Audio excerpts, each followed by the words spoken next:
14ാമത് ഗദ്യഭാഗം.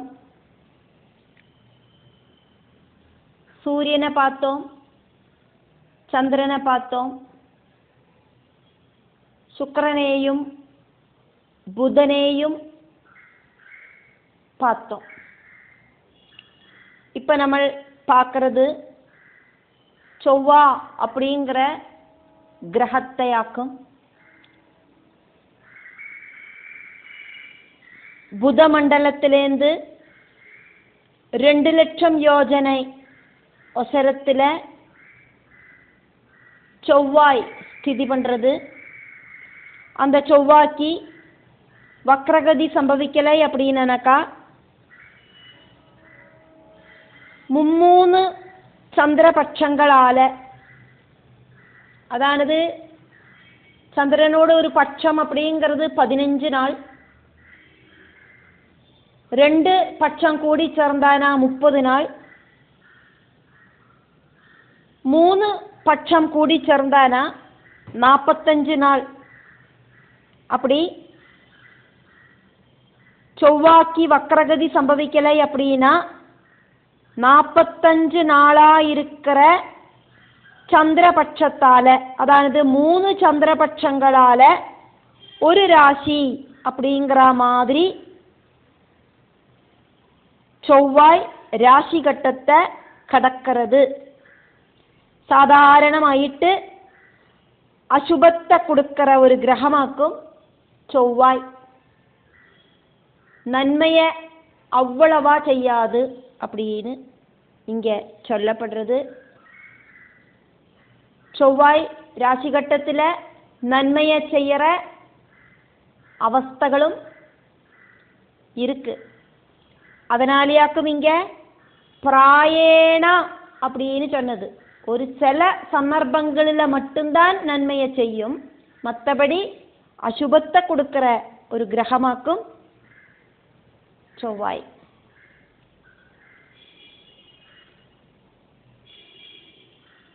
பதினாலாவது கத்திய பாகமாக்கும் பார்க்கிறோம். அதஹா ஊர்த்வம் அங்காரகா அபி யோஜன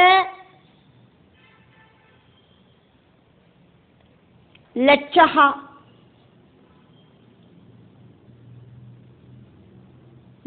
யோஜன லட்ச திதயே உபலப்யமானஹ த்ரிபிஹி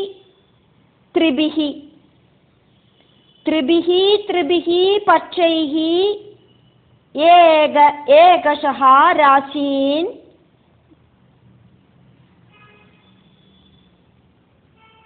द्वादश अनुभुङ्क्ते.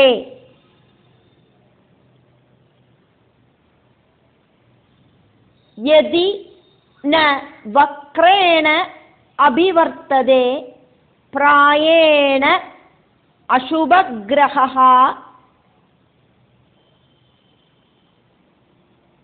अगशंसः.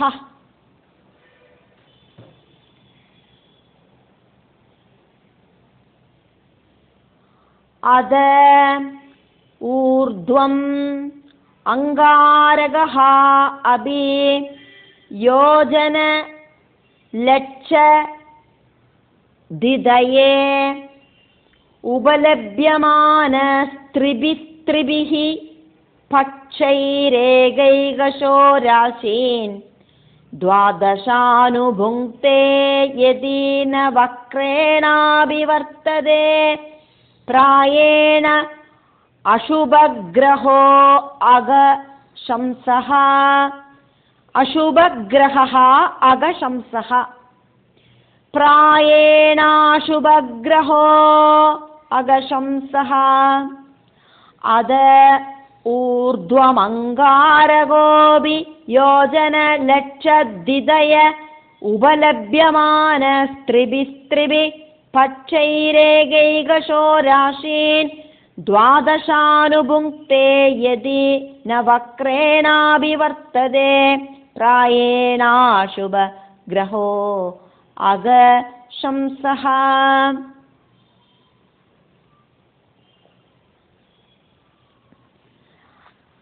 അതാ ബുധനോട് ഊർധ്വം മേലെ, ബുധനുക്ക് അപ്പുറമായിട്ട്.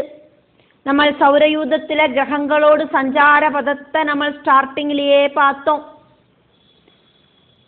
അപ്പൊ ബുധനുക്ക് അപ്പുറമായിട്ട് ഊർധ്വം മേലെ, ദൂരക്ക് അങ്കാരകഹ അഭി, ഭൂമിയോട് പുത്രനാன ചൊവ്വ அப்படிங்கிற கிரகமும் யோஜன லட்ச திதையே, 2 லட்சம் யோஜனை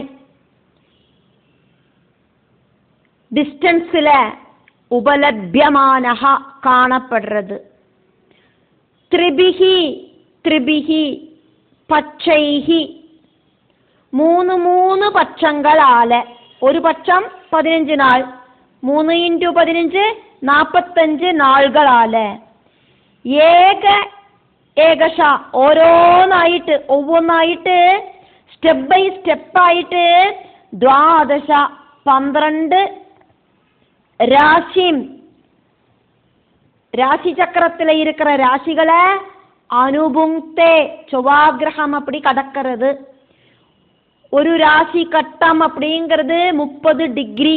அந்த 30 டிகிரி எப்படி வந்தது அப்படிங்கிறத பார்த்தோம். ஒரு ராசி சக்கரத்தோடு டோட்டல் டிகிரி அப்படிங்கிறது 360 டிகிரி. அந்த 360 12ஆல டிவைடு பண்ணினா 30 டிகிரி அப்படின்னு கிடைக்கும். அப்போ ஒரு ராசி சக்கரத்துல ஒரு ராசி கட்டம் அப்படிங்கிறது 30 டிகிரி. 30 டிகிரி எடுத்துண்டாக்கும் சூரியன் ஒரு ராசி கட்டத்தை கிடக்கிறார். சூரியன் ஒரு நாளைக்கு 1 டிகிரி அப்படிங்கிற பேசிஸ்ல 30 நாள் எடுத்துண்டாக்கும் ஒரு ராசி கட்டத்தை பூர்த்தி பண்ணுறார். சூரியனுக்கு ஒரு ராசி கடக்கிறதுக்கு 30 நாள்கள் தேவை இருக்கு. செவ்வாய் 45 நாள்களாக்கும் ஒரு ராசி கட்டத்தில் நிற்கிறது. சூரியனோடு பக்கத்தில் சுக்கிரன், சுக்கிரனோடு பக்கத்தில் புதன், அதுக்கப்புறமா பூமி, அதுக்கப்புறமா செவ்வாய், இப்படின்னு நம்ம பார்த்ததாக்கும் ஸ்டார்டிங்கில். அப்போ 30 டிகிரி × 12 360 டிகிரி ஆக்கும் ஒரு ராசி சக்கரம். அந்த ராசி சக்கரத்தை சுற்றி வரத்துக்கு சூரியனுக்கு 30 டிகிரி ஆக்கும் ஒரு மாசத்துக்கு ஆகிறது. ஒரு நாளைக்கு 1 டிகிரி, அப்படி 30 நாளைக்கு 30 டிகிரி எடுத்துண்டாக்கும் சூரியன் ஒரு ராசி கட்டத்தை கடக்கிறார். அதானது பூமிக்கு சூரியனை சுற்றுறதுக்கு 360 நாள்கள் ஆகிறது. செவ்வாய்க்கு சூரியனை சுற்றுறதுக்கு 45 × 12 540 ഡേയ്സ് എടുത്തുണ്ടാക്കും ഒരു രാശി ഘട്ടത്തെ പൂർത്തിയാക്കുന്നത് ചൊവ്വായ്. യതി ഇപ്പടി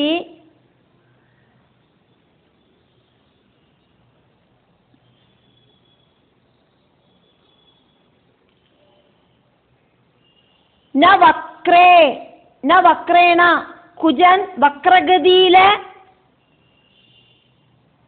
கிடையாது அப்படின்னு நினைக்கா. ஒரு சில சமயத்தில் இந்த கிரகங்கள் கொஞ்சம் பேக்குக்கு நகரும், அதுக்காக்கும் வக்ரகதி அப்படின்னு சொல்லுறது. அப்படி செவ்வாய் வக்ரகதியில் இல்லை அப்படின்னாக்கா அபிவர்த்ததே, வக்ரகதியில் கிடையாது சஞ்சாரம் அப்படின்னாக்கா பிராயணா சாதாரணமாயிட்டு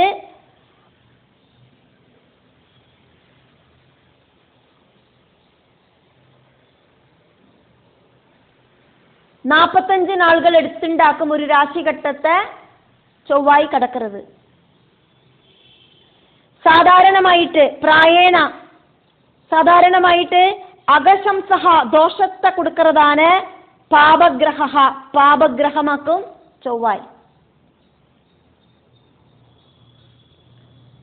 செவ்வாய்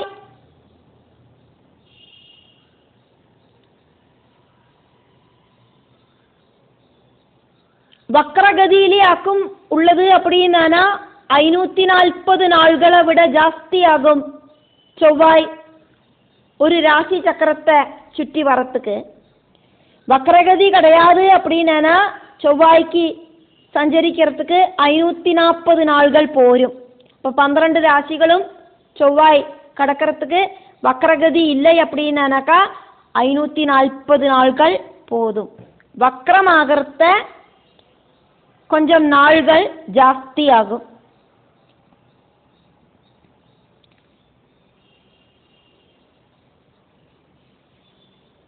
சாதாரணமாயிட்டும் அதாக்கும் இங்க பிராயேணா அப்படின்னு சொன்னது. எப்பவுமே செவ்வாய் தோஷத்தை செய்யாது. பிராயேண சாதாரணமாயிட்டும் ஆகசம்சகா தோஷத்தை கொடுக்கறதான பாபகிரகா பாபகிரகமாக்கும் செவ்வாய். ஏதாவது ஒரு சில சந்தர்ப்பங்களில் மட்டும்தான் சுபத்தை செய்யும் அப்படின்னாக்கும் இங்க சொல்லப்பட்டது.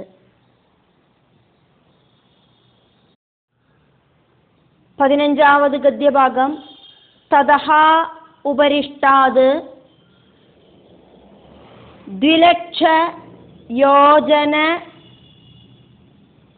अंतरगतः भगवान् बृहस्पतिः एकः अस्मिन् राशौ परिवत्सरं चरति यदि न वक्र स्यात् प्रायेण अनुकूलः ब्राह्मणकुलस्य तद उपरिष्टाद्विलक्षयोजना अंतरगतो भगवान् बृहस्पतिः एकस्मिन् राशौ परिवत्सरं चरति यदि न वक्रः स्यात् प्रायेण अनुकूलः ब्राह्मणकुलस्य तद उपरिष्टाद्विलक्षयोजनान्तरगतो भगवान् बृहस्पतिरेकैकस्मिन् राशौ परिवत्सरं चरति यदि न वक्र स्यात् प्रायेणानुकूलो ब्राह्मणकुलस्य குஜமண்டலத்திலேந்து 2 லட்சம் யோஜனை ஒசரத்திலே ஆயிட்டு ப்ரஹஸ்பதி ஸ்திதி பண்ணறார். தேவகுருவாக்கும் ப்ரஹஸ்பதி. அந்த ப்ரஹஸ்பதி அப்படிங்கிறது இங்க குரு பகவான் ஆயிட்டு சொல்லப்படுறது. அதனால ப்ரஹஸ்பதி ஸ்திதி பண்ணறார் அப்படின்னா குரு அப்படிங்கிற கிரகம் ஸ்திதி பண்ணுறது. வக்ரகதி சம்பவிக்கலை அப்படின்னா ஒரு சூரிய வருஷத்துல ஒரு ராசி அப்படிங்கிற கணக்குல குரு பகவான் சஞ்சாரம் பண்றார். சஜ்ஜனங்களுக்கு அனுகூலமா இருக்கிற கிரகமாக்கும் குரு பகவான். இത്രയുമാக்கும் இந்த கத்திய பாகத்துல சொன்னது. சூரியனை பார்த்தோம், சந்திரனை பார்த்தோம், சுக்கிரனை பார்த்தோம், செவ்வாயை பார்த்தோம், அங்காரகன் அப்படிங்கிற செவ்வாயை பார்த்தோம். இப்ப நம்ம பார்க்கறது குரு அப்படிங்கிற கிரகத்தையாக்கும் பார்க்கிறோம். ததஹா அங்காரகனிலேந்து இதுக்கு முன்னால நம்ம பார்த்தது அங்காரகன் செவ்வாய் அப்படிங்கிற கிரகமாக்குமே. அந்த செவ்வாயிலேந்து உபரிஷ்டாது ஒசரத்துல மேல திலட்ச யோஜனா 2 லட்சம் யோஜனை அந்தரகதா தூரே ஆயிட்டு உபலட்சிதா இந்த குரு பகவான் காணப்படுறது. தூர உபலட்சிதா காணப்படுறது பகவான் ப்ரஹஸ்பதி குரு அப்படிங்கிற கிரகம். பகவானே ஆன தேவகுரு ப்ரஹஸ்பதி வியாழ கிரகம் அங்க ஸ்திதி பண்ணுறது. தட்சிணாமூர்த்தி ஸ்வரூபமாக்கும் குரு பகவான்.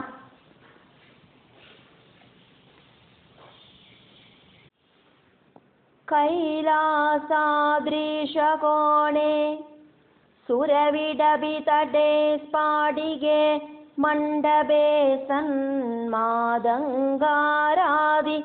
पीडोपरि परिलसितं सेव्यमानं सुरौगै जानुस्तं वामबाहुं मृगमपि परशुं ज्ञानमुद्रां वहन्तं नागोद्यद्योगवेष्टं दददमृषिगणे ജ്ഞാനമീശാനമീടേ മൂർത്തിത്വേ പരികൽപ്പിത ശശഭൃതോ വർമാ പുനർജന്മനാമാത്മേത്യാത്മവിദാം ക്രതുശ്ച യജതാം ഭർത്താമരജ്യോതിഷാം ലോകാനാം പ്രളയോദയസ്ഥിതിവിഭൂശ്ചാനേകദായ ശ്രുതൗ വാജം ന സദദാതുനൈകകിരണസ്ത്രൈലോക്യദീപോരവീ. ദക്ഷിണാമൂർത്തിയോട് ശ്ലോകത്തെയാക്കുമേ ഇപ്പൊ നമ്മൾ பார்த்தோம். கோவில்களில் நம்ம தட்சிணாமூர்த்தியோடு அந்த பாவத்தை தர்சனம் பண்ணுறது உண்டு. தெற்கு பாகத்துக்கு திரும்பி உட்கார்ந்துருக்கிற விக்கிரகத்தை நம்ம வடக்க பார்த்து தொழுவோம். ஞானஸ்வரூபனாக்கும் குரு பகவான் அப்படிங்கிற ப்ரஹஸ்பதி ஏக ஏகஹா ஒவ்வொரு அஸ்மின் ராசௌ ராசி சக்கரத்தில் இருக்கிற ராசிகளில் பரிவல்சரம் பரிவல்சரம் சரதி ஓரோரோ வருஷங்கள் சஞ்சாரம் பண்றது அப்படிங்கிற மாதிரி ஓரோ ராசிகளிலையும் சஞ்சாரம் பண்றார். அப்படி ஒரு ராசி கட்டத்தை பூர்த்தி பண்றதுக்கு குரு பகவானுக்கு ஒரு வருஷம் வேணும். அப்படி 12 ராசி கட்டங்கள் கடக்கிறதுக்கு குரு பகவானுக்கு 12 வருஷங்கள் வேணும். அப்போ ராசி சக்கரத்துல மேஷம் முதலுக்கு மீனம் வரைக்கும் இருக்கிற அந்த 12 ராசி கட்டங்களை கடக்கிறதுக்கு குரு பகவானுக்கு 12 வருஷங்கள் வேணும். ஒரு ராசி கட்டம் அப்படிங்கிறது 30 டிகிரி, ஒரு ராசி சக்கரம் அப்படிங்கிறது 360 டிகிரி. அப்போ சூரியன் 360 டிகிரி எடுத்துண்டாக்கும் ஒரு ராசி சக்கரத்தை பூர்த்தி பண்றார். அந்த 360 டிகிரி அப்படிங்கிறத பூர்த்தி பண்றதுக்கு குரு பகவானுக்கு 12 வருஷம் வேணும் அப்படின்னாக்கும் சொல்லப்பட்டது. மேஷம் முதலுக்கு மீனம் வரைக்கும் குரு பகவானுக்கு அந்த ராசி சக்கரத்தை பூர்த்தி பண்றதுக்கு 12 வருஷங்கள் வேணும். மேஷராசியில ஒரு வருஷம், ரிஷபராசியில ஒரு வருஷம், இப்படின்னு 12 ராசிகளில் 12 வருஷங்கள். அப்போ அப்படி ஒரு தடவை அந்த ராசி சக்கரத்தை சுற்றி வரத்துக்கு குரு பகவானுக்கு 12 வருஷம் ஆகிறது. அதையாக்கும் ஒரு வியாழவட்டம் அப்படின்னு சொல்லப்படுறது. எதி இப்படி 12 வருஷம் எடுத்துட்டு ராசி சக்கரம் பூர்த்தி ஆக்கிறதுக்கு குரு பகவானுக்கு சாதிக்கிறது. யதி ந வக்ரகதி சியாது, குரு பகவானுக்கு ஒரு ராசியிலையும் வக்ரகதி வரலை அப்படின்னா மட்டும்தான் இந்த 12 வருஷம். வக்ரகதி உண்டானா 12 வருஷங்களை விட ஜாஸ்தியான நாள்கள் தேவைப்படும். பிராயேனா சாதாரணமாயிட்டு பிராமண குலகா பிரம்மத்தை தெரிஞ்சுக்கிறதுக்கு ஆகிரகிக்கிற ஆத்மஜானிகளுக்கு அனுகூலகா அனுகூலமாக்கும் குரு அப்படிங்கிற கிரகம். சஜ்ஜனங்களுக்கு குரு அனுகூலமாயிட்டு இருப்பார். பகவான் கிட்ட சேர்ந்து நிற்கிறவாளுக்கு அனுகூலமாயிட்டு இருப்பார். குரு பகவான் ராசி கட்டத்தில் சுப திருஷ்டி யோகங்களோடு கூடிட்டு சுபஸ்தானத்தில் நின்னானா எல்லாவித சௌபாகியங்களும் உண்டாகும். வாழ்க்கையில சக்சஸ் அப்படிங்கிறது உண்டாகும். பிரபஞ்சம் அப்படிங்கிற ரஜோகுண தமோகுண சத்குணங்கள் கூடி சேர்ந்த அந்த பிரபஞ்சத்துல ரஜோகுண தமோ குணங்களிலேருந்து பரம்பொருள் அப்படிங்கிற சத்தியஸ்வரூபனுக்கு நம்மளை கொண்டு செல்றது குரு பகவானோடு அனுகிரகத்தால மட்டும்தான். ஆத்ம வித்யை தெரிஞ்சுக்கிறதுக்கு முயற்சி பண்ற எல்லாருக்கும் குரு அப்படிங்கிற பகவானோடு அனுகிரகம் உண்டாகணும். அப்போதான் அது சாத்தியமாகும். பாகவதம் படிக்கிறதுக்கு நம்மளால சாதிக்கிறது அப்படின்னா பகவான் குருவோடு அனுகிரகம் இருக்கிறதுனாலேயாக்கும் அது சாதிக்கிறது. தட்சிணாமூர்த்தியும் பகவான் மகாவிஷ்ணுவும் எல்லாம் ஒண்ணுதான். பகவான் குரு நம்மளை துணைக்கிறதுனாலேயாக்கும் நமக்கு பாகவத புராணங்களை எல்லாம் தெரிஞ்சுக்கிறதுக்கு சாதிக்கிறது. பகவான் விஷ்ணுவே தான் பாகவதம் அப்படிங்கிறது பரபிரம்ம தத்துவமாக்கும். பாகவதத்துல சொல்லப்படுறது வேதாந்த சாரத்தை புராணங்களில் நமக்கு தெரியறா மாதிரி கதாரூபத்துல ரிஷீஸ்வரர்கள் சொல்லித்தரா. புராணங்களிலேயும் இதிகாசங்களிலேயும் எல்லாம் இந்த வேதாந்த தத்துவங்களை இன்ஜெக்ட் பண்ணப்பட்டிருக்கு. இப்ப கதைகள் வழியா நமக்கு அந்த வேதாந்த தத்துவங்கள் நமக்குள்ள நம்மளை தெரியாமையே வந்து சேரறது. அப்படி மெல்ல மெல்ல நமக்கு ஆத்ம ஞானம் கிடைக்கிறதுக்கான வழிய குரு பகவான் அனுகிரகத்தோடு கூடிட்டு நமக்கு செஞ்சு தரார்.